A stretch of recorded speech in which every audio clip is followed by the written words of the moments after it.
வேதாகம வினாவிடை எபிரேயர் 12. விசுவாசத்தை துவக்குகிறவரும் முடிக்கிறவருமாய் இருக்கிறவர் யார்?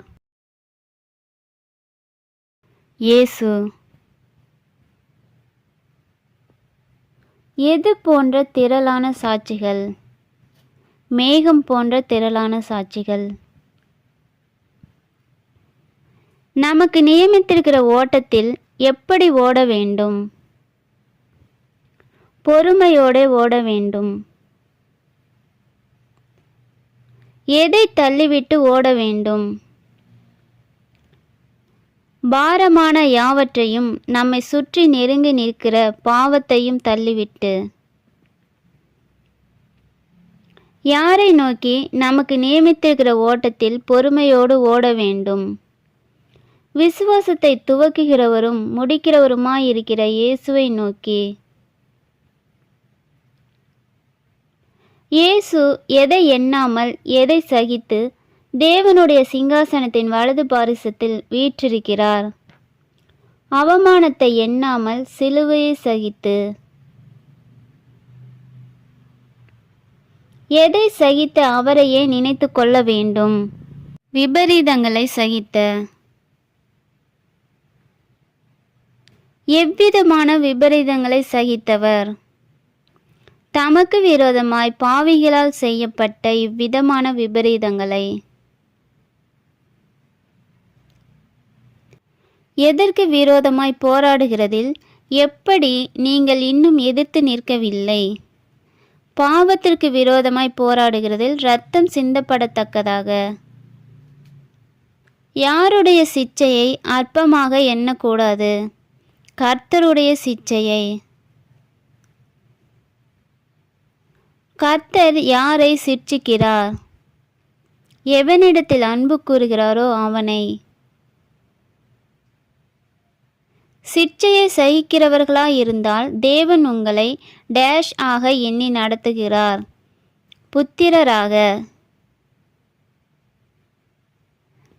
யாருக்கு அதிகமாய் அடங்கி நடக்க வேண்டும்?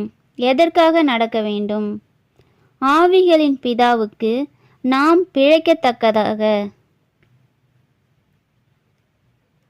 யார் தங்களுக்கு நலமென்று தோன்றினபடி கொஞ்ச காலம் சிட்சித்தார்கள்? நம்முடைய சரீரத்தின் தகப்பன்மார்கள். ஆவிகளின் பிதா எதன் பொருட்டு நம்மை சிட்சிக்கிறார்?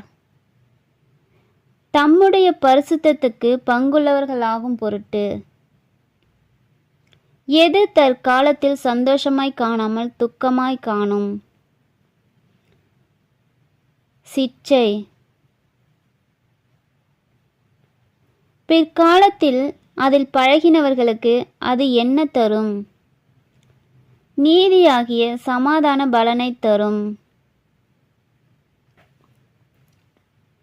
எது பிசகி போகாமல் சொஸ்தமாகும்படிக்கு எதற்கு வழிகளை செவ்வைப்படுத்த வேண்டும்?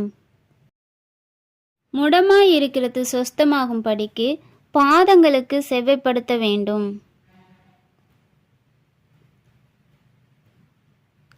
எது இல்லாமல் ஒருவனும் கர்த்தரை தரிசிப்பதில்லை? பரிசுத்தம் இல்லாமல். யாரை போல சீர்கெட்டவனாக இராதபடிக்கு எச்சரிக்கையாக இருக்க வேண்டும். ஏசாவை போல். பிற்பாடு ஆசீர்வாதத்தை சுதந்திரித்து கொள்ள விரும்பியும் ஆகாதவன் என்று தள்ளப்பட்டவன் யார்? ஏசா. அந்த சத்தத்தை கேட்டவர்கள் பின்னும் தங்களுக்கு என்ன சொல்லப்படாதபடிக்கு வேண்டிக் கொண்டார்கள். வார்த்தை. ஒரு மிருகமாகிலும் மலையை தொட்டால் அது எப்படி சாக வேண்டும்? கல்லெறியுண்டு அல்லது அம்பினால் எய்யுண்டு சாக வேண்டும். ஜீவனுள்ள தேவனுடைய நகரம் எது? பரம எருசலேம்.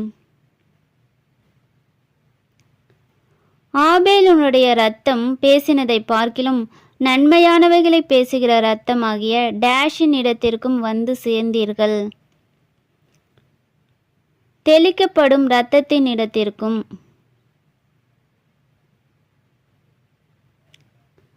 டேஷுக்கு நீங்கள் செவி கொடுக்க மாட்டோம் என்று விலகாதபடி எச்சரிக்கையாயிருங்கள்.